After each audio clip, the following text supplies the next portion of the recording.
Thank you, Acting Speaker. I'm happy to rise today to talk about the Transport Legislation Amendment, Vehicle Sharing Scheme Safety and Standard Bill 2025. And us on this side of the chamber, we do not oppose this bill, and we understand why the government is bringing this bill in. And I did the bill briefing with the government, which was quite informative. And congratulations to the member for Bulleen for managing to drag this out for half an hour. That was no mean feat. We all did a wonderful tour of Matt's e-scooter, member for Bulleen's e-scooter adventures around the world.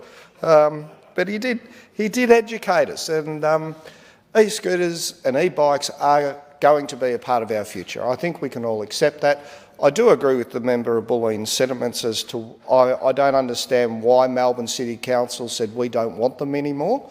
I had occasion where I've jumped on an e-scooter, and I will admit, before everyone starts sledging me, it did struggle getting up Collins Street. It's about 12 kilos heavier. Maybe I don't think it was fully charged was the problem. Well, that's the excuse I'm going to use. But I'm actually a fan of the e-scooters and the e-bikes. I am a big fan of them. I think they're great, and I'd love to see it in my area, in regional Victoria. I know they're in Ballarat. I think the member for Windaree pointed out earlier they're in Ballarat, and I think it's great. I really do. I think they're a great thing. But this comment I will make, and I think we need to get them into the city more. It will ease congestion if you can just jump on an e-scooter and go from site to site and whatever. But the one thing I've noticed about the City of Melbourne, and we have rules and regulations around, if you're on a bike, the car has to be 1.5 metres away from the bike. The problem we have in the City of Melbourne, you can't do that around the whole city. Collins Street is a very good example.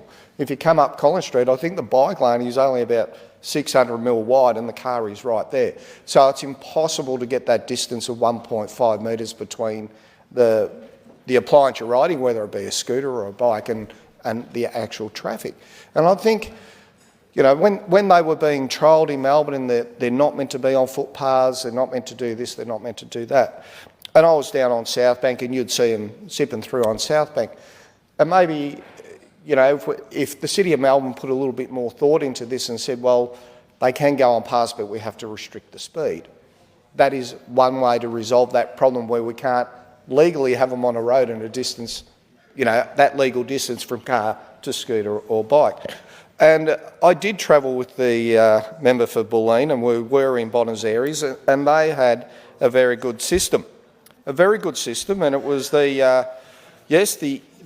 app we had to took me about 2 hours to download it, the Echo Bici app. And what they had over there, they had stations where you would grab the appliance, whether it be a scooter or a bike, you'd take off, and you'd have your phone sitting there. It was all GPS, and it would tell you where to park the scooter or the bike. And it was a very, very good system. And yes, we went to various meetings on bikes and scooters and everything else, but that system worked very, very well. And it was actually, I looked at Buenos Aires, and when we saw the e-scooters and bikes in Melbourne, it was messy. There's no doubt about that. You'd see them littered anywhere. People just get off and leave them and move on. If the City of Melbourne or any local government area decided to actually seriously bring these in, these stations or ports or whatever you want to bring them to, they are a good way to tidy up that process and make the operators responsible for those bikes to come back. And it could be as easy, if somebody doesn't leave a bike at a station, that if it's been there for X amount of time, they cop a fine. It comes automatically off their debit card or credit card that they've logged on. And that's how it was in Buenos Aires. You would have to log on, you sort of pay your time, and when you parked it in a station, then you logged off. It was a really good system. If you didn't do that, you'd get a fine. More money would come off your credit card. So it's one way to encourage tourists to actually abide by the rules. The other part of this bill, which I think is not a bad thing, is it gives the PSA's ability to fine people for not wearing a helmet or doing the wrong thing. Although I am quite curious as to how the PSAs are going to catch them. I think I'm sure there's a solution there somewhere, but I don't know how they're going to catch someone scooting down at 30k an hour without a helmet on. Maybe they're praying they'll fall off and they can just pick them up. But look, I'm sure there'll be a solution in this. I'm not bagging out the bill. I'm just saying I can see, I don't know how they're going to do it. I'm sure they'll figure it out, where they might be fit and run faster than I do. But look, the PSOs coming in is a good idea, and Vic Pol are on board with that. I think it's a very positive thing. But they are good for tourism. They really are. If we had e-scooters around here, you've got tourists here, you could start down at Marvel and work your way up. You can go to South Bank, you can go to the tennis, you can go to the MCG. We can bring them, ride them up here to Spring Street, providing we've got the stations for them to park in. I think they're a good idea. And as I said earlier, I would love to see these in my own Bor Shire, in my own electorate. We have a great path that links the two towns, and I can see this being a positive thing. The only setback that I could see around my area is the fact that, we could have them on roads if our road edges were maintained.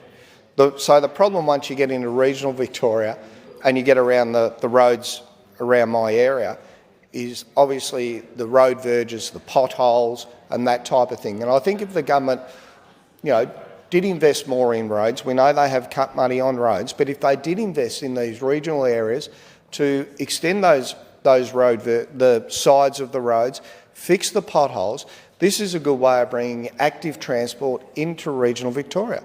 That's a great idea. And I think the government needs to look at that investment, to get these roads up to speed so active transport can become more popular. Active transport becomes more popular, we're using less cars, less emissions, we're all about a better environment. So I'd like to see investment from the government in that. And it was, when we were in Chile, we're in Santiago, me and the member for Bulleen, and he did hop on this scooter. He couldn't sleep, it was quite funny. He decided to jump on this scooter at 4 o'clock in the morning, and it must have been about 2 or 3 degrees, and he rode it around Santiago. Now, to be honest, he probably looked like a bit of a tool because he would have been the only one out there on a scooter at that time of the morning. But he rode it all the way up this mountain and back, and I saw him when he got back, and he was frozen like a popsicle. He didn't think it was a good idea after he got back at 6 a.m. But the fact that in Chile and in Buenos Aires, these two countries we went to, that they actively encourage people to use these appliances and these devices, and it does. And the member for Bulleen stated earlier that in Santiago, traffic congestion dropped by 30%. That's a positive, and I'm sure in Melbourne we would all hope the traffic congestion drops. We've got a bit of work to do there, but if these can take the pressure off our traffic congestion and people can use them safely, and this is what this bill's about, is to bring that regulation in so the local government authorities, they sort their stuff out, but it's to bring the regulation in so whoever is providing the e-scooters or e-bikes have to abide by that. GPS systems, so if they are in an area you can restrict the speed of the scooter. That's a positive thing too, because at times they can't always be on the road. At times they do have to go on a path, so if they go onto a path and they've got to restrict back to walking pace, 5-10 kilometres an hour, something like that, that's a positive thing. Look, the government had to do something like this. They may have, maybe one criticism is it could have been done 12 months earlier, but it's here now. We don't oppose the bill. We think it's a good bill. It's a step in the right direction. And I just think going forward in Victoria, not just the CBD, but regional Victoria as well, going forward we will need these regulations so the people that are providing these have to abide by a certain set of rules. And community safety is important in this. We do know in the trials, when they did in Melbourne, there was a lot of complaints from people saying e-scooters going too fast here, there, they're left everywhere, the city's messy because there's green scooters lying all over the place.